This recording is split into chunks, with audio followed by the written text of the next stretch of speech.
भवतु सहनौ भुनक्तु सह वीर्यङ्करवावहै तेजस्विनावधीतमस्तु मा विद्विषावहै।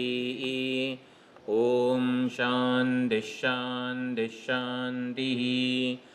ॐ आप्यायन्तु ममाङ्गानि वाक्प्राणश्चक्षुश्रोत्रमथो बलमिन्द्रियाणि च सर्वाणि सर्वं ब्रह्मोपनिषदं माहं ब्रह्म निराकुर्याम् मा ब्रह्म निराकरोत् अनिराकरणमस्तु निराकरणं मे अस्तु तदात्मनि निरतेय उपनिषत्सु धर्मास्ते मयि सन्तु ते मयि सन्तु। ॐ शान्तिः शान्तिः शान्तिः। हरिः ॐ श्रीगुरुभ्यो नमः। हरिः ॐ। सदाशिवसमारम्भां शङ्कराचार्यमध्यमाम् अस्मदाचार्यपर्यन्तां वन्दे गुरुपरम्परां वन्दे गुरुपरम्पराम्। ॐ यैरिमे गुरुभिः पूर्वं पदवाक्यप्रमाणतः व्याख्याताः सर्ववेदान्ताः तान्नित्यं प्रणतोऽस्म्यहम्।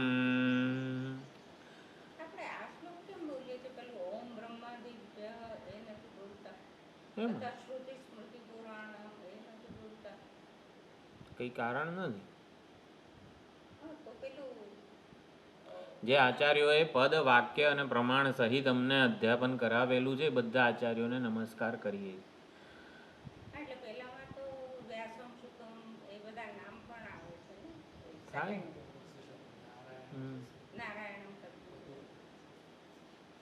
પદ વાક્ય પ્રમાણ અધ્યાપન માટે સૌથી વધારે મહત્વનું છે પદ વાક્ય પ્રમાણ. પદશાસ્ત્ર એટલે વ્યાકરણ શાસ્ત્ર, વાક્યશાસ્ત્ર એટલે મીમાંસા. વાક્યની મીમાંસા કરતા એટલે મીમાંસા એટલે તત્પદ તંપદ શોધન બધું એટલે એ. અને પદ વાક્ય પ્રમાણશાસ્ત્ર એટલે તર્કશાસ્ત્ર. અર્થસંગ્રહ નામનો ગ્રંથ છે. અર્થસંગ્રહ ભણાવવો જ જોઈએ, ભણવો પણ જોઈએ. જેને ટીચિંગ કરવાનું છે એને તો ભણવો જોઈએ. તર્ક સંગ્રહ અને અર્થ સંગ્રહ આ બે ગ્રંથો સાઉથમાં કાશીમાં અને બધે તો ભણાવવામાં આવે જ છે. એટલે જે આચાર્યોએ પદ વાક્ય અને પ્રમાણ સહિત અમને અધ્યાપન કરાવેલું છે બધાને અમે નમસ્કાર કરીએ છીએ. તૈત્તિરીય ઉપનિષદના શાંકર ભાષ્યનું મંગલાચરણ છે આ શ્લોક. એટલે એ બધા જ આચાર્યો, ગુરુ પરંપરાના બધા આચાર્યોને નમસ્કાર કરીએ છીએ. તો પ્રજાપતિ વિદ્યા જ્યોતિર્વિદ્યાના આચાર્ય અને શિષ્યને નમસ્કાર કરીએ. ઓમ નમો ભગવતે પ્રજાપતયે બ્રહ્મણે જ્યોતિર્વિદ્યાચાર્યાય સંપ્રસાદાય ઇન્દ્રાય વિનયવતે આત્માન્વિચ્છવે તપસ્વિને શુદ્ધકલ્મષાય ક્ષપિતદોષાય એકશતમ ઉષિતવતે ચ તપસ્વિને નમઃ.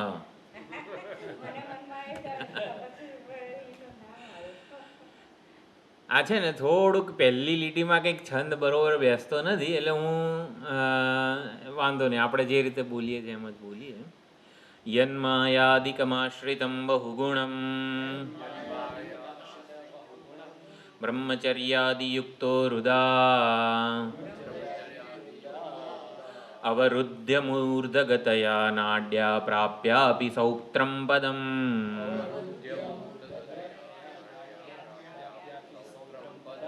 કામં ક્રીડતિ યત્તુરીયમમલમ સૈકં શતાબ્દં ગુરૌ સ્થિત્વા દેવપતિર્બુબોધ તદહં ધ્યાયે નૃસિંહાભિધમ.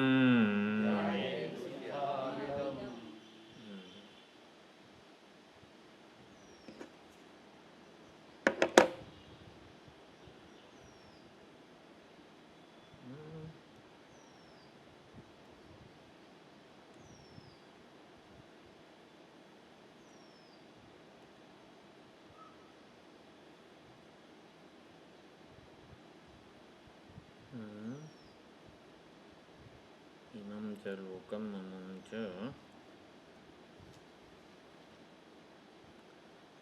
તો આ પ્રમાણે છેલ્લે આપણે બે કંડિકા જોઈ લીધી ગયા ક્લાસમાં. તૌહ અન્વીક્ષ્ય ઇન્દ્ર અને વિરોચન વિપરીત સમજ લઈને જઈ રહ્યા છે, અને એટલે પ્રજાપતિ એમના અપ્રત્યક્ષમ પ્રત્યક્ષ વચનેના, એટલે એમને ડાયરેક્ટ સંભળાય નહીં, પરંતુ કર્ણ પરંપરાએ એમને પહોંચે એ રીતે બોલ્યા કે યત અરે એતદ ઉપનિષદો ભવિષ્યંતિ દેવા વા અસુરા વા તે પરા ભવિષ્યંતિ. જે લોકો દેહાત્મવાદને અથવા તો દેહ જ આત્મા છે એ પ્રમાણેની સમજને આત્મવિદ્યાને દેહાત્મવિદ્યાને એતદ ઉપનિષદ કીધું કે દેહને જ આત્મા માનનારા જે છે, જે કોઈ દેવો કે અસુરો હશે તેમનો પરાભવ થશે, કલ્યાણ માર્ગથી એ લોકો ભ્રષ્ટ થઈ જશે. કારણ કે દેહ આત્મા છે એવું માનીને કોઈ પુરુષાર્થ સિદ્ધ થતો નથી. આપણને એવું લાગે કે દેહને હું માનીને સુખ તો મળે જ છે ને, અર્થ અને કામ પુરુષાર્થ તો સિદ્ધ થાય ને દેહને હું માનીએ તો. તે શ્રેયો માર્ગાત પરાભ્રષ્ટા એટલે પરાભવિષ્યંતિ એવું કીધું છે. કોઈ સુખી થવું હોય, સામાન્ય માણસ અજ્ઞાની જેને શાસ્ત્રોનું કશું જ ટચ નથી, પરિચય નથી, સુખી થવા માટે શું કરે? દેહની અનુકૂળતાને સાચવવાનો પ્રયત્ન કરે છે. ભાઈ દેહ સ્વસ્થ હોવો જોઈએ, એને ગરમી ઠંડીથી માંડીને આ બધી વસ્તુ એને સાચવવાનો પ્રયત્ન કરે છે. સુખી થવા માટે દેહની અનુકૂળતા ઉપર જ આધાર રાખે છે. જિંદગી એમાં ખર્ચે, પણ દેહની અનુકૂળતા જે છે એને પુરુષાર્થ આપણે કહીએ. અર્થ અને કામ તો દેહાત્મ બુદ્ધિવાળાનો પુરુષાર્થ શું હોય? અર્થ અને કામ જેટલું વધારે ભોગવી શકાય એટલું વધારે સુખી થઈ શકે, ભેગું કરે. અને પરંતુ આપણે ગઈ વખતે સુખની વ્યાખ્યા જોઈ કે સુખ કોને કહેવાય. આપણે એવું માનીએ છીએ કે દેહને હું એટલે વિરક્ત મુમુક્ષુ જિજ્ઞાસુ જે આપણા સાધકો છે એના માટે સુખની વ્યાખ્યા શું હોવી જોઈએ એ ગઈ વખતે વિચાર્યો કે દેહની અનુકૂળતા સાચવીને એવો આભાસ જન્મે છે કે આપણે સુખી થઈ જઈશું. ઇમમ ચ લોકમ અમુમ ચ વગેરે જે કીધું, જેષ્યંતો મન્યંતે, આ લોક જીતી લઈશું, દેહને સુખી રાખીશું, અનુકૂળતા સાચવીશું. પરંતુ એ ભ્રાંત સમજ છે. દેહને હું માનીને સુખી થવાનું એક પણ દ્વાર કે બારી પણ નથી. એટલે હું દેહને હું માનું તો આપણે એ નરક યાતના ભોગવીએ છીએ ને એવું કહેવાય. નરક યાતના એટલે ત્યાં સુખનો છાંટોય ના હોય. દેહને હું માનીએ ને એટલે સુખી થવાનું કોઈ દ્વાર જ આપણી પાસે નથી. આ બધું જ ધ્રુવ સ્તુતિ જે ચાલે છે અત્યારે ત્યાં કડીમાં, એમાં કીધું નિરયેપી નૃણામ, જે લોકો દેહને હું માનીને સુખી થવાનો પ્રયત્ન કરે છે, કુણપોપભોગ્યમ, મળદાને એ લોકો પોષી રહ્યા છે. અને નિરયેપી એ સુખ તો નરકમાં પણ મળે છે. એટલે એ પ્રમાણે ધ્રુવે બધાને કીધું કે આ જો મનુષ્યત્વ અને ભગવાનની ભક્તિને વગેરે મળેલું હોય તો ભગવદ પ્રાપ્તિનો જ પ્રયત્ન કરવો જોઈએ, કામનાને અનુસરવી ન જોઈએ. એટલે દેહને હું માનીએ તો જ ઈચ્છા પૂર્તિ થાય, દેહને હું માનીએ તો જ ઈચ્છાઓ જન્મે છે. એટલે આ બધું એતદ ઉપનિષદ દેહાત્મ વિદ્યા જે છે ને એને આપણે એના માટે પ્રબળ એ સમજનું, એટલે એ આપણને ભ્રાંતિ લાગવી જોઈએ. દેહાશક્તિ, દેહાભિમાન વગેરે જે છે એ નરી ભ્રાંતિ આપણને લાગવી જોઈએ. થોડોક વિચાર ગઈ વખતે કર્યો. સુખ કોને કહેવાય? દેહમાંથી આત્મબુદ્ધિ ક્યારે ઓછી થાય? જ્યારે સમજીએ કે જ્યાં સુધી દેહને હું માનીશું ત્યાં સુધી કોઈ દિવસ આપણને સુખ મળવાનું નથી. એટલે સુખી થવા માટે દેહમાંથી આત્મબુદ્ધિને સંકેલવી પડે, એટલું જ નિર્ધારણ આપણે કરવું પડે. દેહને હું માનીશ ત્યાં સુધી મારી પાસે સુખી થવાનો કોઈ રસ્તો નથી, કોઈ ઉપાય નથી. એટલે એ પ્રમાણે દેહાશક્તિ માટે આપણને વૈરાગ્ય જન્મે એ પણ ખાસ સમજ્યા. સુખની વ્યાખ્યા, સાચું સુખ કોને કહેવાય? સ્વતંત્રતાને સુખ કહેવાય, સંતોષને સુખ કહેવાય, કૃતકૃત્યતાને સુખ કહેવાય. આ બધી જ વસ્તુઓ અનાત્મ ઉપાધિને હું માનવાથી ક્યારેય મળવાની નથી. સ્વતંત્રતા કોઈ દિવસ ના મળે જ્યાં સુધી ઉપાધિને હું માનીએ છીએ ત્યાં સુધી. દૃશ્ય સાથે તાદાત્મ્ય છે ત્યાં સુધી સુખી થવાનો કોઈ જ રસ્તો નથી. આપણને એવું લાગે કે આપણે આ રીતે સુખી થઈ જઈશું, પરંતુ એવું એ આભાસ છે, ભ્રમ જ છે. એટલે આટલું ચોથી જે કંડિકા હતી એમાં જોયું અને આત્માનમ એવા મહાયન, અને આત્માની એટલે દેહની જ પૂજા કરવી જોઈએ, દેહને સાચવવો જોઈએ, એ અસુરોનું ઉપનિષદ છે. એ પ્રમાણે પ્રજાપતિએ સમજાવ્યું. એ કલ્યાણ માર્ગથી ભ્રષ્ટ થઈ જશે. જો ભાષ્યનો અમુક જે વાક્ય હોય ને, વિપરીત નિશ્ચયો, વિપરીત નિશ્ચય હતું એમનું, જે યાદ રાખવું જોઈએ. શરીરાત્મ બુદ્ધિ યા ઉપનિષદ એતામ ઉપનિષદમ પ્રોવાચ. એટલે વિરોચને અસુરોની સભામાં જઈને શરીર જ આત્મા છે, શરીર જ મુખ્ય વસ્તુ છે, આત્મા છે એટલે અંતિમ સત્ય છે. આત્મા શબ્દનો દરેક સંદર્ભ પ્રમાણે અર્થ જુદો જુદો છે. અહીંયા આત્મા એટલે દેહ જ એક મુખ્ય તત્વ છે, ચરમ સત્ય છે. એટલે દેહને સાચવીશું ને તો આપણે આપણું લક્ષ્ય જીવન ધ્યેય સિદ્ધ કરી લીધું કહેવાય. એટલે શરીરાત્મ બુદ્ધિ એ દેહાત્મ વિદ્યા જે છે ને એ એણે ત્યાં કીધી. દેહ માત્રમ એવ આત્મા પિત્રા ઉક્ત.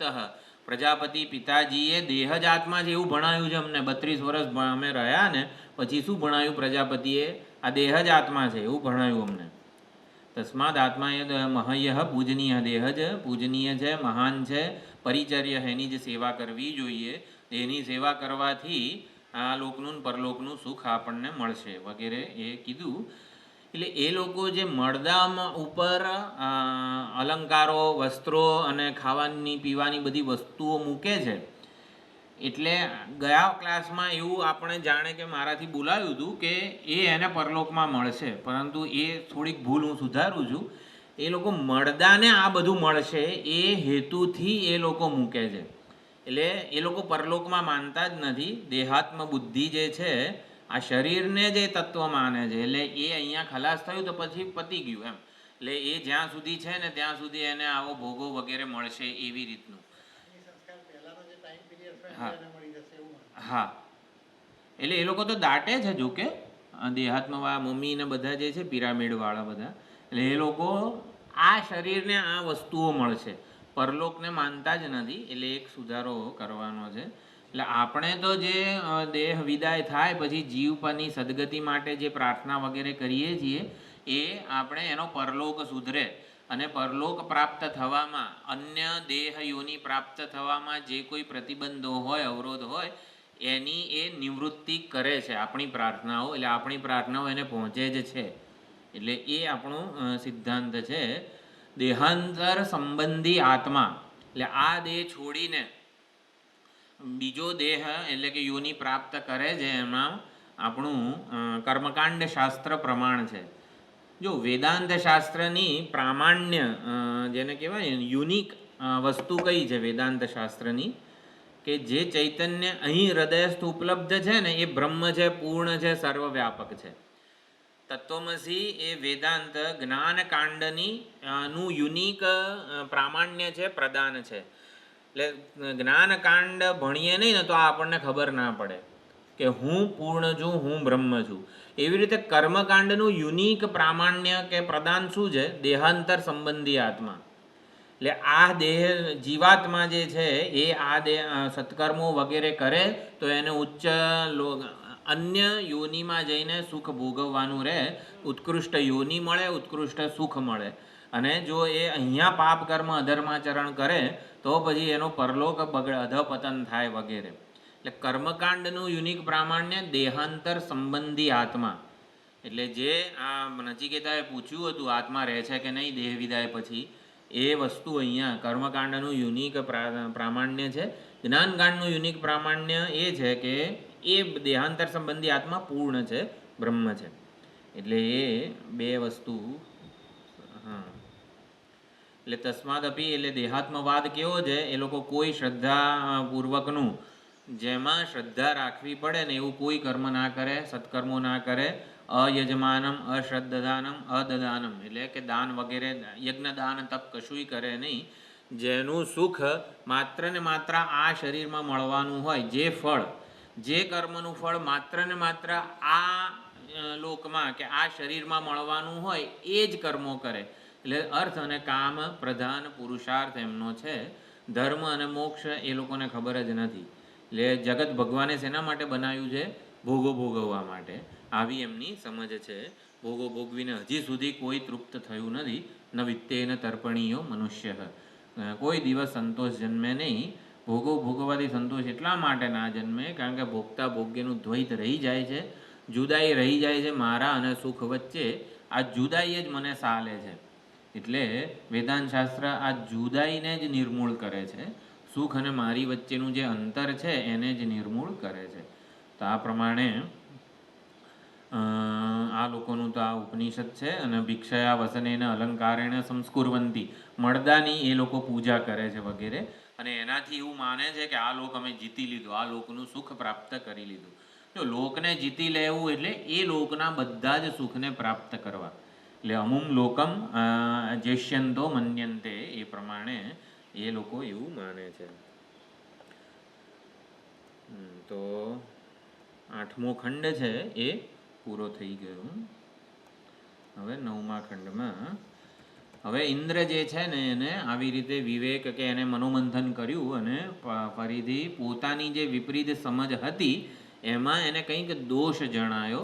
એટલે એ વસ્તુ જે આપણે વૈરાગ્ય, જિજ્ઞાસા અને શરણાગતિ, આ 3 ટોપિક ઉપર બધા શિષ્યોનું કમ્પેરેટિવ સ્ટડી કરેલું હતું. એમાં ઇન્દ્રનો વૈરાગ્ય શું હતો ને, ઇન્દ્રની જિજ્ઞાસા કઈ હતી, ઇન્દ્રની શરણાગતિ કેવી છે, એ હવે આ એ ટોપિક હવે શરૂ થાય છે. એટલે ઇન્દ્ર કા પુનઃ પ્રજાપતિ કે પાસ જાના. અથ ઇન્દ્ર અપ્રાપ્ય એવ દેવાન એતદ ભયમ દદર્શ યથા એવ ખલુ અયમ અસ્મિન શરીરે સાધ્વલંકૃતે. એટલે સાધુ અલંકૃતે એટલે સમાસ સંધિ થઈને સાધ્વલંકૃતે થાય. સ્વાધ્વલંકૃત ભવતી સુવસને સુવસન પરિષ્કૃતે પરિષ્કૃત એવ પરિષ્કૃત પછી એવમ એવ અયમ અસ્મિન અંધે અંધઃ ભવતી શ્રામે શ્રામઃ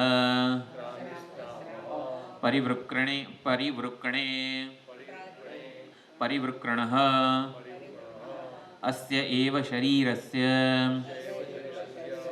નાશમ અનુ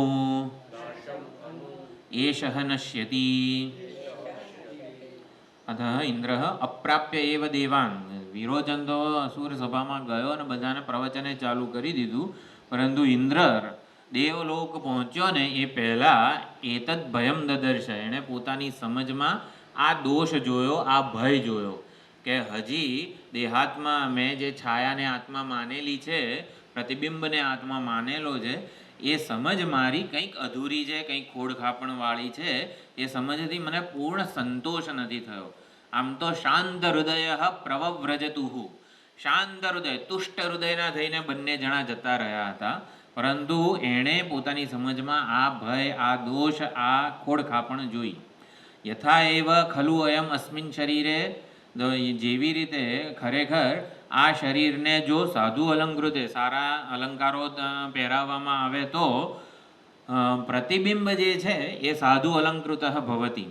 એટલે અહીંયા જુઓ, સતી સપ્તમીમાં જે પ્રયોગ છે, સાધુ અલંકૃતે, સુવસને, પરિષ્કૃતે, અંધે, પરિવૃક્રણે, એ આ શરીર, સ્થૂળ શરીરને, સતી સપ્તમીના પ્રયોગો સ્થૂળ શરીરને લાગે છે. અને સાધુ અલંકૃત એમ કરીને પ્રથમા જે છે ને એ પ્રતિબિંબને જાય છે. એટલે આ શરીરને જો સારા અલંકારો ધારણ પર પહેરાવવામાં આવે તો પ્રતિબિંબ પણ સાધુ અલંકૃત ભવતી. સુવસને, અને સારા વસ્ત્રો પહેરાવવામાં આવે તો પ્રતિબિંબ પણ સુવસન ભવતી. પરિષ્કૃતે, અને વસ્ત્રાભૂષણ વગેરે કરવામાં આવે તો એ પણ પરિષ્કૃત. એને શું ઓલું પરિષ્કૃત એટલે ઓલું સલૂનમાં જઈને બધું પાવડરના હાથે બધું મેકઅપ કરી આવવામાં આવે તો પ્રતિબિંબમાં પણ મેકઅપ થઈ જાય છે. એવમ એવ અયમ, આ તો બધું સારું છે, પરંતુ અસ્મિન અંધે, જાગ્રત અવસ્થામાં કંઈક આંખમાં રોગ થાય વગેરે, જાગ્રત અવસ્થાની આંખમાં બંને આંખો જો આવી રીતે એનું તેજ ઓછું થઈ જાય તો પ્રતિબિંબનું તેજ ઓછું જ થઈ જાય ને. શ્રામે શ્રામહ, કંઈક આપણને ઘા પડે, ક્યાંક અથડાઈએ, ઘા વાગે વગેરે, તો પછી એમાં પણ શ્રામ એટલે શરદી થઈ જાય, રનિંગ નોઝ, એને શ્રામ કીધેલું છે. એટલે નાકમાંથી બધું નીકળતું હોય શરદી વગેરે, તો પ્રતિબિંબની એ નાકમાંથી નીકળશે ને બધું એમ.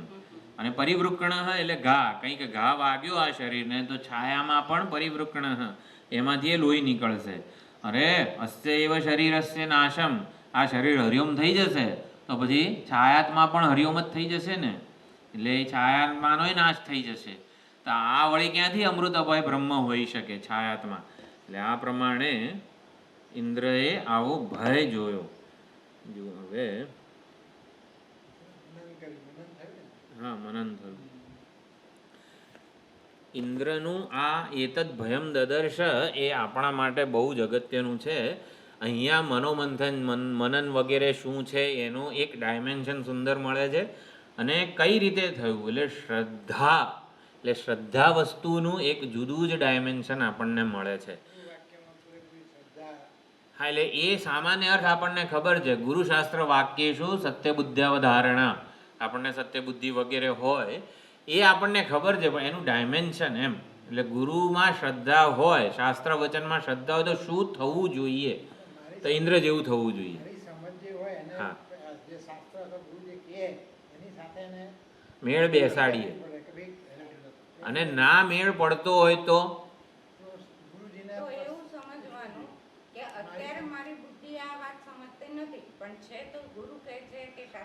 એ તો કીધું સત્ય બુદ્ધ્યાવધારણા, શ્રદ્ધાનો આટલો અર્થ નથી એમ.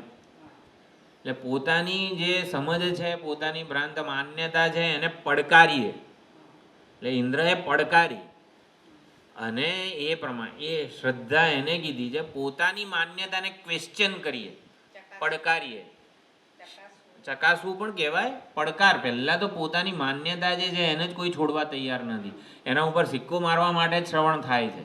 પરંતુ શ્રવણ દરમિયાન આપણે પોતાની માન્યતાને પડકારીએ, દેહાત્મ બુદ્ધિને પડકારીએ. ખરેખર દેહને હું માનીને કોઈ સુખી થયું છે? હું સુખી થયો છું? એટલે લાડુ ખાઈએ તો સુખ તો થાય જ છે, છતાં પણ આપણે માન્યતાને પડકારીએ. એટલે એ વસ્તુ અહીંયા બહુ જ સુંદર રીતે સ્પષ્ટ થશે. હા હા, એટલે સુખી થવું એટલે આપણી જે અર્થ કરેલો છે નિરતિશય શબ્દનો, કે આ વસ્તુઓ મેળવી છતાંય સુખ નથી, એટલે સુખ પ્રાપ્ત કરવાની ઈચ્છા તો મારી હજી ને હજી ચાલુ જ રહી છે. હા, એનો મતલબ કે જે સુખ જોઈતું હતું ને એ તો મળ્યું નથી. નથી, પૂર્ણ સંતોષ જન્મ્યો નથી, બસ અલમ બુદ્ધિ નથી જન્મી હજી. એટલે આપણી જે માન્યતા છે સુખની, સુખ વિશેનું જે આપણી જેને કહેવાય ને કે ગાડરિયા પ્રવાહની જેમ આપણે સુખ પાછળ દોડીએ છીએ કે આ કરીએ તો સુખી થઈ જઈએ, એને પડકારવાની છે. એટલે ઇન્દ્ર સ્વર્ગલોક પરત ફરતા ફરતા એક વિચાર કર્યો, અને પોતાનો જે નિર્ણય હતો ને એના ઉપર વિચાર કર્યો કે પરિવર્તનશીલ છાયા કેવી રીતે અમૃત અભય બ્રહ્મ હોઈ શકે, જેનામાં આટલું વિકાર છે, પરિવર્તન છે, વિનાશ છે, એ વળી ક્યાંથી બ્રહ્મ હોઈ શકે? બ્રહ્મ હોઈ શકે એટલે શું? કાયમ માટે નિત્ય એવી ને એવી રહે નિર્વિકાર બ્રહ્મ કઈ રીતે હોઈ શકે? એવો વિચાર કર્યો. એટલે છાયા શરીર આવી રીતે ભય સ્થાન, છાયા શરીરમાં પોતાની જે સમજ છે ને એમાં એણે ભય સ્થાન જોયું. કંઈક મોટું અહીંયા ડખો થઈ ગયો છે એમ, મારી સમજમાં બહુ મોટી ઉણપ, જેને કહેવાય ને બિગ બ્લન્ડર થઈ ગયું છે મારી સાથે, મારી સમજમાં એમ, એવું એણે જોયું. એટલે પોતાની સમજનો શું દોષ છે એ એણે વિચાર્યું કે સાધુ અલંકૃત વગેરે હોય તો છાયા પણ સાધુ અલંકૃત વગેરે થાય છે.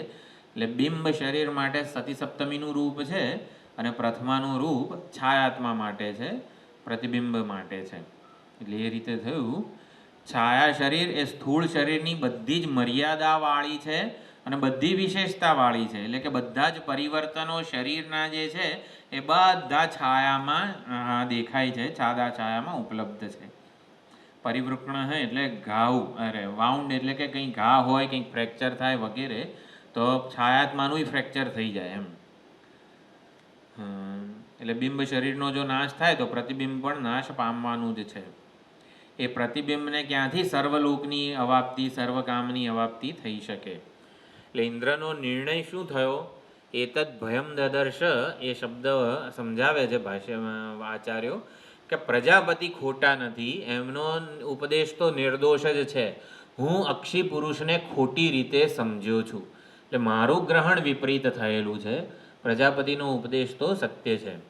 એટલે ઉપદેશ કે ઉપદેષ્ટાને પડકારીએ નહીં, પણ પોતાની સમજને પડકારીએ શ્રદ્ધાના બળે. એટલે શ્રદ્ધા હોય તો આપણી સમજને આપણે પડકારીએ. ઉપદેશના બળે આપણી અજ્ઞાન કલ્પિત માન્યતાઓને આપણે ઉદ્દેશીને કંઈક પગલું ભરીએ એ પ્રમાણે. એટલે ત્યાં સુધી મારે શાસ્ત્રો ભણવા જોઈએ જ્યાં સુધી શાસ્ત્ર મને અનુગૃહિત કરે અને સાચી સમજ જે છે એ મારે, એટલે શાસ્ત્રની સમજ એ મારા માટે સ્વાનુભવ સિદ્ધ બને. આ શ્રદ્ધાનું કામ છે. શાસ્ત્રની સમજ મારા માટે સ્વાનુભવ પર્યંત બને એ અહીંયા શ્રદ્ધા હોય તો થાય. એ શ્રદ્ધાનું કાર્ય છે કે કોઈ પ્રમાણથી આવી રીતે વિરોધ ન હોય અને પૌનઃ પુણ્યને શ્રવણમ કુર્યાત. શ્રદ્ધા જ શ્રવણને ચાલુ રાખે છે. શ્રદ્ધા ના હોય ને તો શ્રવણ જે છે ને, જિજ્ઞાસા વગેરે ઇન્દ્રની વિરોચનની જેમ આવી રીતે ઉલવાઈ જાય. એટલે શ્રદ્ધા જ શ્રવણને ચાલુ રાખે છે, શ્રવણ ઈચ્છાને. એટલે સાચી સમજ અનુભવ સિદ્ધ બને ને એવું શ્રદ્ધાના બળે થાય છે. એટલે ઇન્દ્રએ ઉપદેશ ઉપર મનન કર્યું, સમજેલ અર્થને ચકાસી જોયો. એટલે ઇન્દ્ર જે છે દૈવી સંપત્તિ વગેરે કહેવાય. જ્ઞાન યોગ વ્યવસ્થિતિ જે મૂલ્ય કીધું છે 13મા અધ્યાયમાં, તો એમાં દૈવી સંપત્તિ હોય ને તો જ્ઞાન જે છે ને એ વ્યવસ્થિત રીતે જન્મે. એટલે સ્થૂળ શરીર અને છાયા બંને વિકારી છે, પરિવર્તનશીલ છે, નશ્વર છે. એ ક્યાંથી આવી રીતે પરમ સુખજનક હોઈ શકે? એટલે દેવલોકમાં જવાના બદલે પાછો બ્રહ્મલોક જાય છે. શિષ્ય ભાવે પ્રજાપતિ સમક્ષ ઉપલબ્ધ થાય છે. તો સ્વામીજીએ જે ઇંગ્લિશમાં ભણાવ્યું હતું એમાં લખેલું છે, Indra understood that he had misunderstood. Indra સમજ્યો કે હું ખોટું સમજ્યો હતો, which is a good understanding. માટે એ સારું કહેવાય. એટલે understanding of misunderstanding is a right understanding. એટલે એ પ્રમાણે આપણને ખબર પડે કે આ ભાઈ આપણો કંઈક લોચો છે, તો એ ઉલટાનું સારું કહેવાય આપણા માટે, સારી સમજ છે. હા, એટલે ઇન્દ્ર જે છે ને એ સાત્વિક હતો ને માટે ઉપદેશ ઉપર મનન કર્યું. વિરોચન મનન કેમ ના કર્યું? કે વિરોચન તમસ હોય ને એટલે જ્ઞાન અભિવ્યક્ત ના થાય, વિચાર વગેરે અભિવ્યક્ત ના થાય. એટલે તમસના લીધે વિષય ચિંતન કે જે છે ને એ બધું જ ચાલુ હોય. વિષયાશક્તિએ વિરોચનનું મન પકડી રાખેલું હતું અને એટલા માટે એ કંઈ વિચાર કરી શક્યો નહીં. હા, એટલે ઉપદેશને લાગુ પણ પાડી શક્યો નહીં. એટલે એ પ્રમાણે સીધું થયું.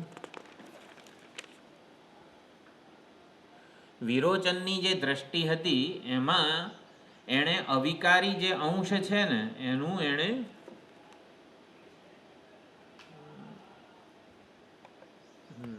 નજરઅંદાજ કરી દીધો. ય એષ અક્ષિણી પુરુષ દૃશ્યતે એષ આત્મેતિ હોવાચ. આંખમાં જે ચેતન પુરુષ દેખાય છે એ આત્મા છે. આંખમાં જે ચેતન દેખાય છે એટલે એમાં જે અવિકારી અંશ છે ને એને આત્મા કીધું હતું, એને અમૃત અભય બ્રહ્મ કીધું હતું. એટલે વિરોચનની દ્રષ્ટિમાં અવિકારી અંશ આમ કે ફોકસ થયો નહીં.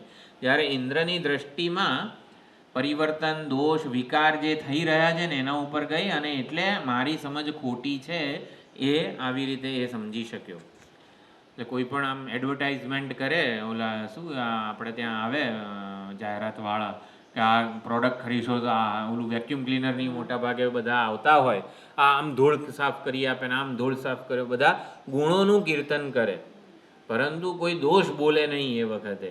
એટલે આવી આની ભાઈ આ લાઇટ બિલ કેટલું ખાઈ જાય કે કંઈક એ પ્રમાણે આપણે કંઈક એની મર્યાદા કે પોતાની જે આ સમજ જે છે એમાં કંઈ દોષ છે, ભયસ્થાન છે વગેરે આ ઇન્દ્રએ વિચાર્યું, પણ વિરોચને વિચાર્યું નહોતું.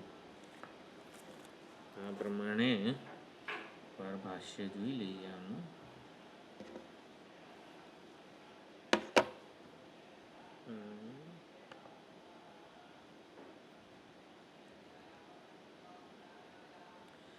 अथः किल इन्द्रः अप्राप्य एव देवान् दैवी अक्रौर्यादिसंपदा અક્રૂર એમ ક્રૌર્ય એટલે એવું અક્રૂર એટલે એવી રીતે દૈવી સંપત્તિ અને અક્રૂર એટલે ક્રૂરતા કે ક્રોધ વગેરે ના હોય એમ. એટલે દૈવી અક્રૌર્યાદિ સંપદા યુક્તત્વાદ ગુરોર્વચનમ પુનઃ પુનઃ સ્મરન એવ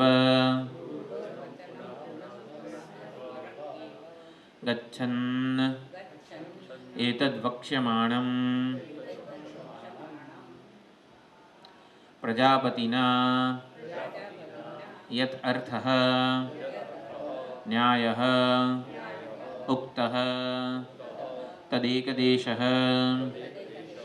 મઘવતઃ પ્રત્યભાત બુદ્ધૌ યેન છાયાત્મગ્રહણે દોષમ દદર્શ. એ બહુ સુંદર ભાષ્યકાર લખે છે. અતઃ કિલ ખરેખર ઇન્દ્ર અપ્રાપ્ય દેવાન દેવોને પ્રાપ્ત કર્યા વગર દૈવી અક્રૌર્યાદિ સંપદા યુક્તત્વા દૈવી સંપત્તિથી યુક્ત હતો. જે કંઈ કામ ક્રોધ વગેરે જે છે જે વૃત્તિઓ એનાથી એ દૂર હતો. અક્રૌર્યાદિ એટલે એનાથી વિહિત રહિત હતો. અને માટે ગુરુના વચન ઉપર પુનઃ પુનઃ સ્મરણ કર્યું. એણે વારંવાર વિચાર કર્યો. એનું સ્મરણ કરતો કરતો જતો હતો ત્યારે એતદ વક્ષ્યમાણમ ભયમ એણે પોતાનું આ વક્ષ્યમાણ જે કહેવામાં આવશે એ ભય જોયો. સ્વાત્મગ્રહણ નિમિત્તમ પોતે જે આત્માની સમજ પ્રાપ્ત કરી છે છાયાત્મા જે આંખમાં જે છાયા દેખાય છે એ આત્મા છે. આંખમાં જે છાયા દેખાય છે એ આત્મા છે. વિરોચને છાયા જેની છે એ શરીરને આત્મા માન્યું, પણ ઇન્દ્રએ છાયાત્મા જે દેખાય છે ને એને આત્મા માનેલું હતું. એ સ્વાત્મગ્રહણ નિમિત્તમ પોતાની જે સમજ છે એ નિમિત્તે ભયમ દદર્શ દૃષ્ટવાન એને કંઈક ભયસ્થાન જોયું. અચ્છા ઉદશરાવ દૃષ્ટાંતેન આપણે વાંચ્યું નહીં. ઉદશરાવ દૃષ્ટાંતેન પ્રજાપતિના યદર્થ ન્યાય ઉક્ત.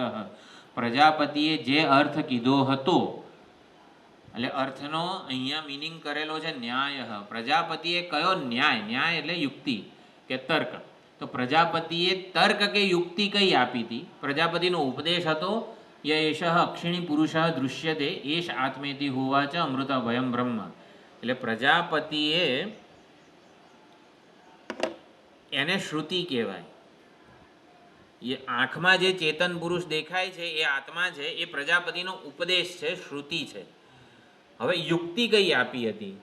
તો ઉદશરાવ કથરોટ લઈને બધું જે કરાવ્યું, જે પ્રયોગ કરાવ્યો ઉદશરાવમાં પોતાને જુઓ આ બધા વાળ વધેલા છે, હવે ત્યાં ઓલા વાળને શું સાધુ અલંકૃતો આ જે કર્યું ને એને યુક્તિ કે ન્યાય કીધો છે. તર્ક એ લોકોને તર્કપૂર્વક અન્વય વ્યતિરેકપૂર્વક વિચારવા માટે દોર્યા કે જો પહેલાં આવું દેખાય છે અને પછી એ કાઢી નાખો એટલે કયો ભાગ જતો રહ્યો છાયામાં, કયો ભાગ જતો રહ્યો?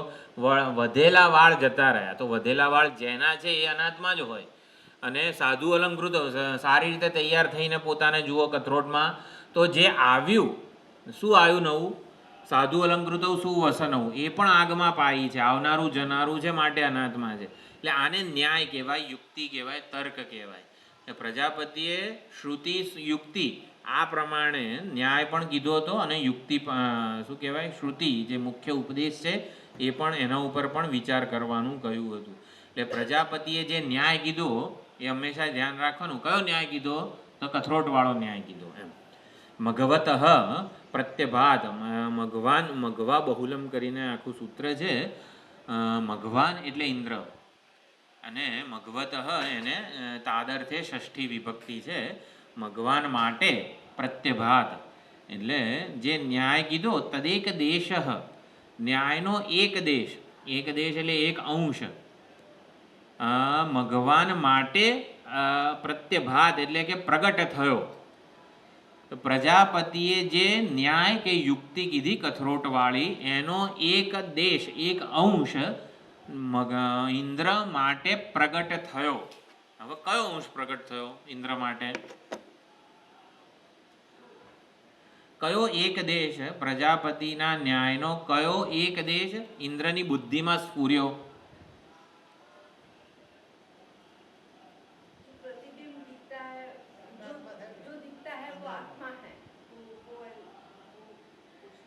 જો ન્યાય શું હતો? કથરોટ વાળો. પહેલા એ લોકો ભૂત જેવા દેખાતા હતા એ જોયું, અને પછી સરસ સરસ દેખાતા હતા એ જોયું.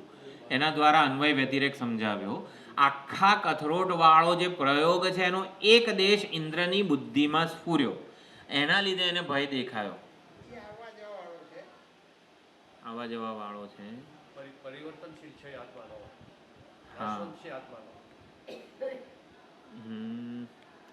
એક દેશ નિત્ય નથી, કારણ કે પહેલા જે પ્રતિબિંબ હતું એનાથી જુદું પ્રતિબિંબ સુધારો થયા પછી એટલે એ નિત્ય નથી. છાયા જે છાયા અને માંડ્યું છાયા આત્મા એ નિત્ય નથી, એટલે એ તો ઉદ્દેશ સાથે ટેલી થતું વિકારી છે, વિનાશી છે, અને માટે સર્વલોક અને સર્વ કામ અવાપતી મને જે ભાઈ જોઈએ છે ને એ નથી મળવાનું. છાયાને હું માનીને મને જે જોઈએ છે એ મને નથી મળવાનું એવું કીધું. બરોબર. ન્યાય ઉક્ત તદેક દેશ મઘવત પ્રત્યભાત બુદ્ધૌ, ઇન્દ્રની બુદ્ધિમાં છે ને આ અર્થ સ્ફુર્યો. એના છાયાત્મા ગ્રહણે દોષમ દદર્શ, એણે છાયાત્મા જે સમજ છે ને પોતાની એમાં દોષ લાગ્યો એને. કથમ યથૈવ ખલુ અયમ અસ્મિન શરીરે સાધ્વલંકૃતે છાયાત્મા અપી સાધ્વલંકૃતઃ ભવતિ સુવસને ચ સુવસનઃ પરિષ્કૃતઃ યથા નખલોમાદિ દેહ અવયવ અપગમે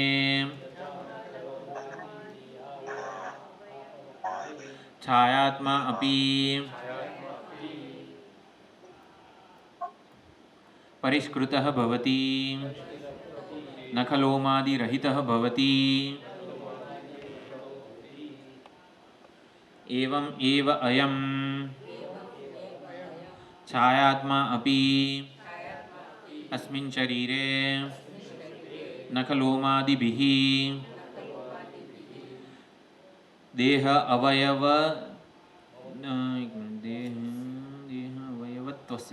અવયવત્વસ્ય તુલ્યત્વાદ અંધે ચક્ષુષઃ અપગમે અંધઃ ભવતિ શ્રામે શ્રામઃ કિલ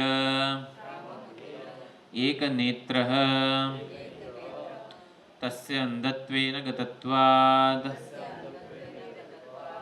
ચક્ષુઃ નાસિકાવા યસ્ય સદા સ્રવતી સશ્રામઃ. આટલું જોઈ લઈએ. શ્રામનો જુદો અર્થ પણ કરેલો છે, એક નેત્રવાળો, એટલે એક નેત્રમાં કંઈક ખામી થઈ ગઈ છે એવું પણ થાય. કથમ યથૈવ ખલુ અસ્મિન શરીરે. જો આ અહીંયા કીધું યદર્થ ન્યાય તદેક દેશ મઘવત પ્રત્યભાત. ઉદશરાવ દ્રષ્ટાંતનો એક દેશ મઘવાન માટે એની બુદ્ધિમાં પ્રગટ થયો, છાયાત્મ જેનાથી એને છાયાત્મ ગ્રહણમાં દોષ દેખાયો. તો કયો હતો એ એક દેશ?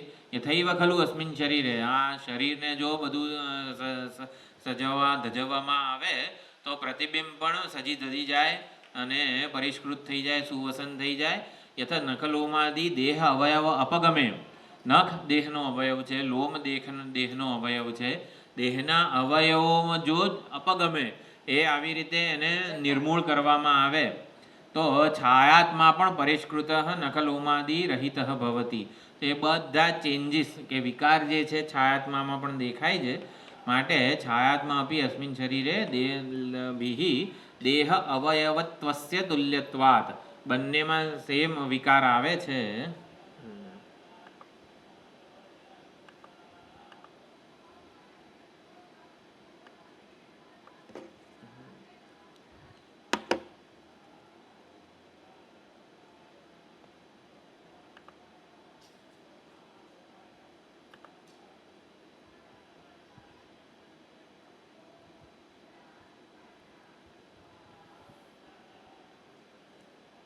Recording in progress.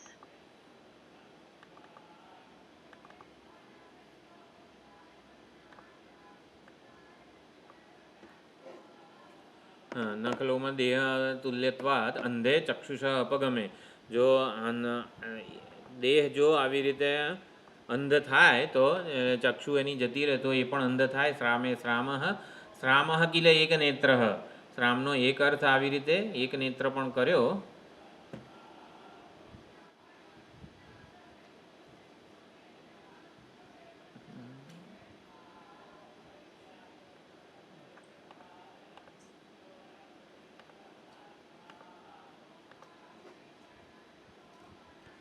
તો શ્રામનો અર્થ આ પ્રમાણે ચક્ષુ નાસિકા વા, એટલે જેની એક આંખ અથવા તો એક નાક આવી રીતે કન્ટિન્યુઅસ એમાંથી કંઈક આંસુ વગેરે નીકળતા જ રહે છે, પાણી નીકળતું રહે છે, એને પણ શ્રામ કીધો છે. એટલું અર્થ કીધો. પરિવૃક્કણ પછી છિન્ન હસ્ત છિન્ન પાદ. પરિવૃક્કણનો અર્થ કરેલો છિન્ન હસ્ત છિન્ન પાદ, એક હાથ ઓછો થઈ જાય, પગ ઓછો થઈ જાય, અથવા તો ઘા એવો પણ આપણે કરીએ, ફ્રેક્ચર વગેરે.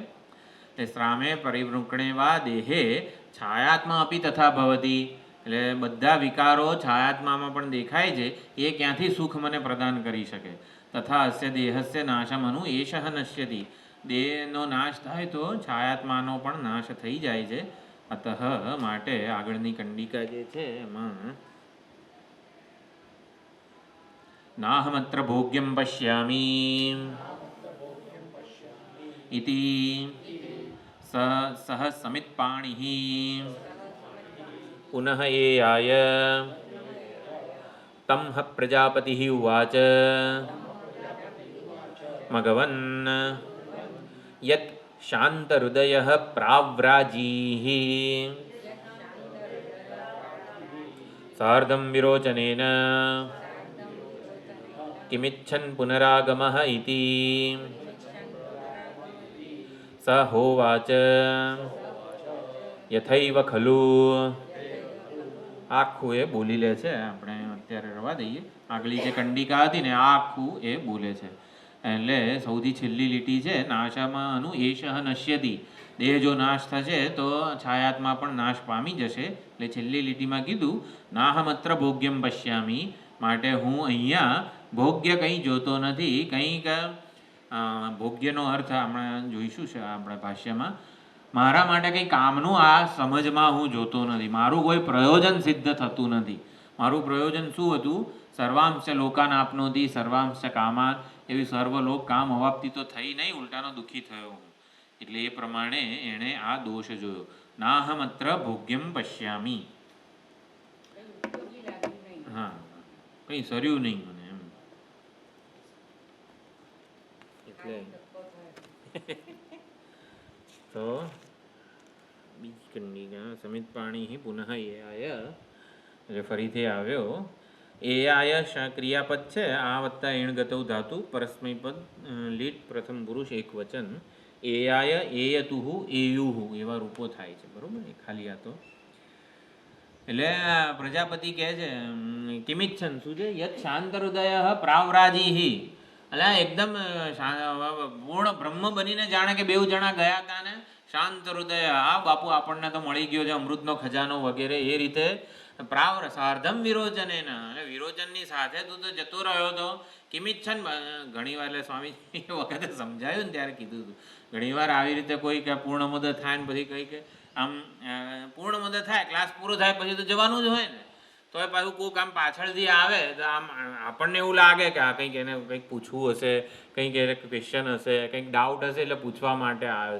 તો એકદમ આમ હરખાઈ નહીં જવાનું વખતાએ, એ કંઈક પોતાની વસ્તુ ભૂલી ગયો હોય એ લેવાય આવ્યો હોય એમ. એટલે કિમિચ્છન પુનરાગમ કઈ ભાઈ કઈ પર્સ બર્સ કઈ રહી ગયું છે, પાણીની બોટલ કંઈક રહી ગઈ છે એટલા માટે. એટલે અમે એવું એટલે કે કોઈ કેમ પાછો આવ્યો, કઈ તારી વસ્તુ કંઈક રહી ગઈ છે, ઇન્દ્ર અલંકાર મુગટ બુગટ કંઈ રહી ગયા છે એમ. કિમિચ્છન પુનરાગમ એટલે પાછું આવવાનું શું થયું એમ. કિમિચ્છન પુનરાગમ ઇતિ તો સ હોવા છે. ઇન્દ્ર આખો બધી જે પહેલે આગળની જે કંડિકા હતી ને એ આખી ભૂલી ગયો. એતદ ભયમ દદર્શ. આ જે છાયાત્માની સમજ જે મેં પ્રાપ્ત કરી અક્ષય પુરુષના ઓલા પ્રથમ ઉપદેશથી, એનાથી મને સંતોષ નથી થયો, મારું કોઈ પ્રયોજન સિદ્ધ થયું નથી. પ્રાવ્રાજીહી યત છાંદરદય પ્રાવ્રાજીહી પરસ્મય પદ લુંગ મધ્યમ પુરુષ એક વચન છે. પ્રાવ્રાજીહી એટલે વેન્ટ બેક એટલે જતો રહ્યો હતો એમ. હા, જતો રહ્યો હતો તો એ પ્રાવ્રાજીહી શબ્દ એક એ છે. તો સમિત પાણી પાછો ઇન્દ્ર જે છે સમિત પાણી ધારણ કરીને સમિત પાણી હાથમાં સમિધા લઈને આવેલો છે. એટલે એ જ બતાવે છે કે આવી રીતે શરણાગત થયેલો છે અને પોતાની સમજ જે છે એમાં જે ભૂલ વગેરે રહી ગઈ છે એને સુધારવા માટે આવેલો છે.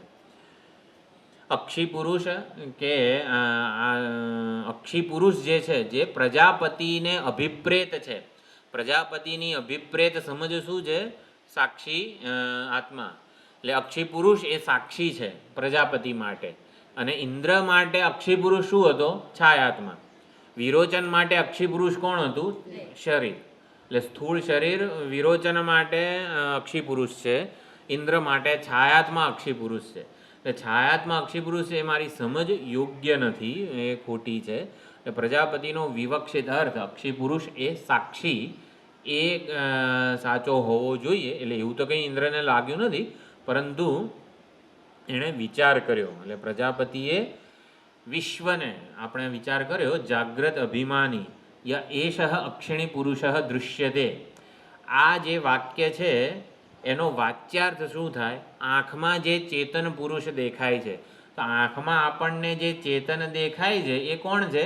જોનારો છે, સાંભળનારો. બધી જ ઇન્દ્રિયોમાં તાદાત્મ્ય વાળું ચેતન દેખાય છે, એટલે કે જાગ્રતનો અભિમાની વિશ્વ દેખાય છે. એટલે યશ અક્ષિણી પુરુષો દૃશ્યતે એનો વાચ્યાર્થ થયો જાગ્રત દ્રષ્ટા કે વિશ્વ. એશ આત્મેદી હોવાચ. તો એશ આત્મા એ આત્મા છે, તો એમાં આત્મા શબ્દનો અર્થ શું થયો? યેષ અક્ષિણી પુરુષ દૃશ્યતે. આનો સીધે સીધો અર્થ શું છે? જાગ્રત દ્રષ્ટા વિશ્વ, જાગ્રત અભિમાની એ આત્મા છે એવું પ્રજાપતિએ કીધું. ત્યારે આત્મા શબ્દનો શું અર્થ હતો? નહીં નહીં, એ લક્ષ્યાર્થ છે. જો પ્રજાપતિનો પહેલો વિકલ્પનો ઉપદેશ છે યશ અક્ષિણી પુરુષો દૃશ્યતે એશ આત્મેદી હોવા જ. આંખમાં જે ચેતન પુરુષ દેખાય છે ને એ મારી ઉદ્ઘોષણા વાળો અપહત પાપમાં વિજરહ વિમૃત્યુ વિશોક વાળો આત્મા છે કે જેને જાણવાથી સર્વલોક કામ અવાપ્તિ થશે. ખ્યાલ આવે? આત્મા શબ્દનો અર્થ પ્રજાપતિની ઉદ્ઘોષણા વાળો આત્મા કે જે અપહત પાપમાં છે, વિજરહ છે, વિમૃત્યુ છે, વિશોક છે. જેને જાણી સત્યકામ છે, સત્ય સંકલ્પ છે, જેને જાણીને બધું પ્રાપ્ત થઈ જશે. એટલે જાગ્રત અભિમાની વિશ્વ બ્રહ્મ છે, આવો પ્રજાપતિનો ઉપદેશ હતો. હવે મેચ તો થતું નથી. જાગ્રતનો અભિમાની વિશ્વ આપણને અમૃતભય બ્રહ્મ દેખાતો નથી, તો શું કરવાનું? તો આપણે લક્ષ્યાર્થ શોધવાનો હતો, સાક્ષી વગેરે. એટલે આ મેથડ હતી, આ પ્રક્રિયા હતી. પ્રજાપતિએ સીધે સીધું કીધું હોત તો, જો આંખમાં જે દેખાય છે ને એ સાક્ષી બ્રહ્મ છે, તો સીધે સીધું કીધું હોય શું વાંધો હતો? વાચ્યાર્થ ને લક્ષ્યાર્થ ને બધું કેટલું બધું આ કામ કરવાનું આપણે. મહાત્માઓ સીધે સીધું કહેતા નથી કે તારા હૃદયમાં જે ચૈતન્ય ઉપલબ્ધ હું રૂપે થઈ ગયું છે, રહ્યું છે ને એ જ બ્રહ્મ છે, એવું સીધે સીધું કહેતા નથી પ્રજાપતિ. પહેલેથી છે. હા, મોઘમમાં જ ઉપદેશ આપે છે, સીધે સીધું કોઈ કહેતું જ નથી. બરોબર ને? હા, લોકો આડા પાટે જાય, ખોટું સમજે, અવળું સમજે ને એવી પૂર્ણ સંભાવના ઉપદેશમાં રાખે છે, નહીં આચાર્યો?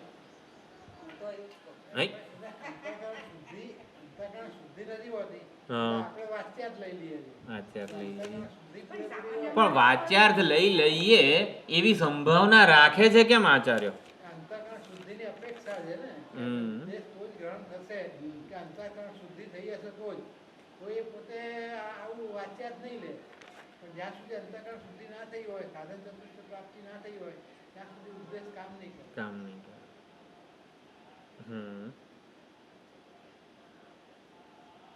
એક અહીંયા હતું કે સીધે સીધું કેમ ના કહેવાય, કેમ ગયું? એના પર મનન કરે એવી અપેક્ષા છે. હા એ છે, અને થઈ શકતું નથી સીધે સીધું, મેઇન એ વસ્તુ છે. અંતઃકરણ શુદ્ધ નહીં હોય તો મનન બી નહીં થતું, શ્રવણ બી સારી રીતે ના થાય, બધું કશું કામ જ નહીં આવે. ક્યાં ગયું? ચાલો આવશે.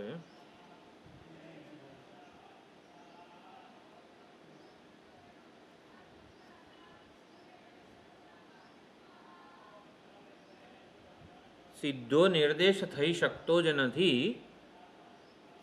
હા ઓલું છે ને, સ્વામીજી કહે કે પાણી લઈ આવો, તો ચિન્મયાનંદજી સ્વામીજીએ આ ઉદાહરણ કાપેલું.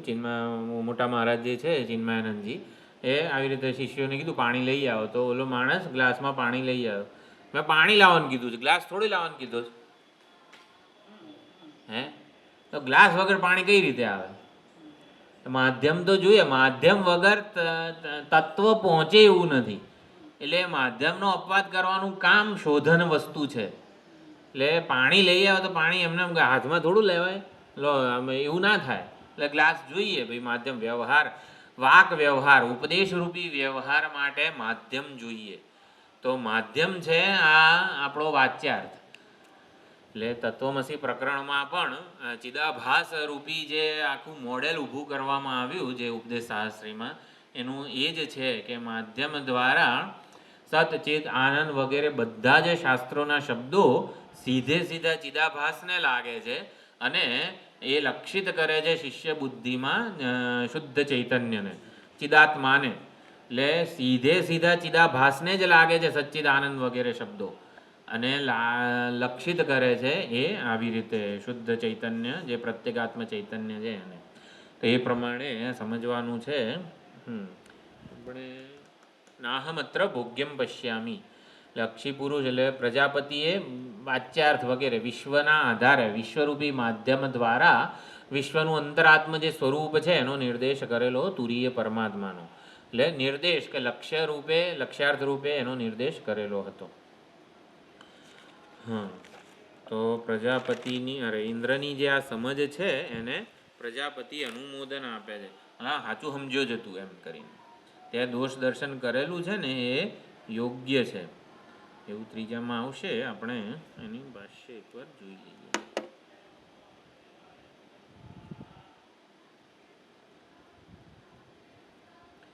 નાહમત્ર अस्मिन् छायात्मदर्शने देहात्मदर्शने वा भोग्यं फलं पश्यामि इति एवं दोषं देहच्छायात्मदर्शने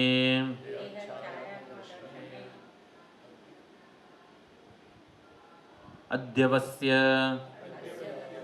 सह समित्पाणिः ब्रह्मचर्यं वस्तुं पुनः एयाय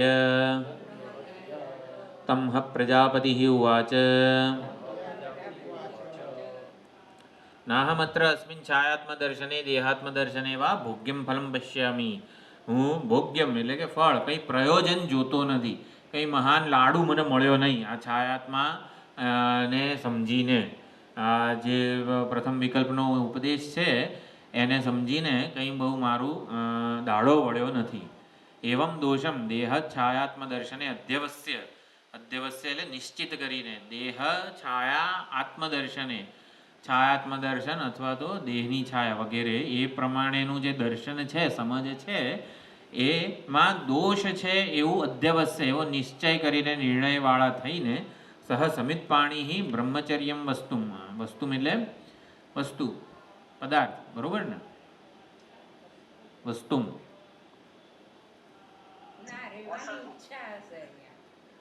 હા ના ના વસ્તુમાં જ છે અહીંયા તો શબ્દ તો વસ્તુમાં જ છે. બ્રહ્મચર્ય પૂર્વક રહેવા માટે આમ તો વસિતુમ વગેરે થવું જોઈએ પણ વસ્તુમ થયું છે ને ગંતુમ તો જવા માટે એમ. એ પ્રમાણે બ્રહ્મચર્ય પૂર્વક નિવાસ કરવા માટે પુનઃ એ આયો ફરીથી પાછો આવ્યો. હા નિવાસ કરને કે લીએ. ના ના નથી એટલે જ મેં પૂછ્યું.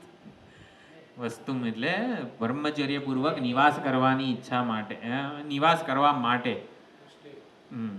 પુનઃ એ આય એટલે પાછો આવ્યો. તમહ પ્રજાપતિ હુવાચ તેમને એટલે ઇન્દ્રને પ્રજાપતિએ કીધું મઘવન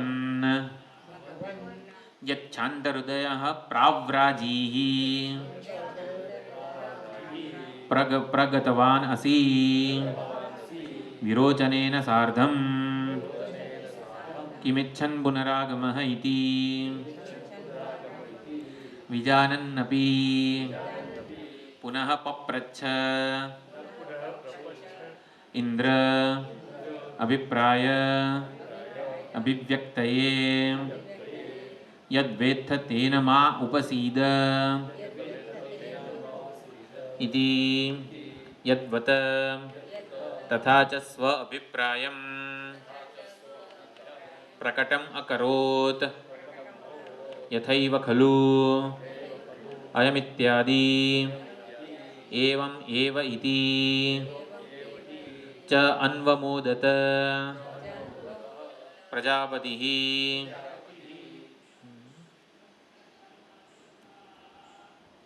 ભાષ્યકારે અહીંયા બહુ સુંદર વસ્તુ પ્રગટ કરી છે. આગળ આવે છે નામ આ તો થઈ ગયું. મઘવન શાંત હૃદય પ્રાવરાજી એટલે જતો રહ્યો તો શું થયું? કેમ પાછો આવ્યો? કંઈ રહી ગયું છે તારું સામાન?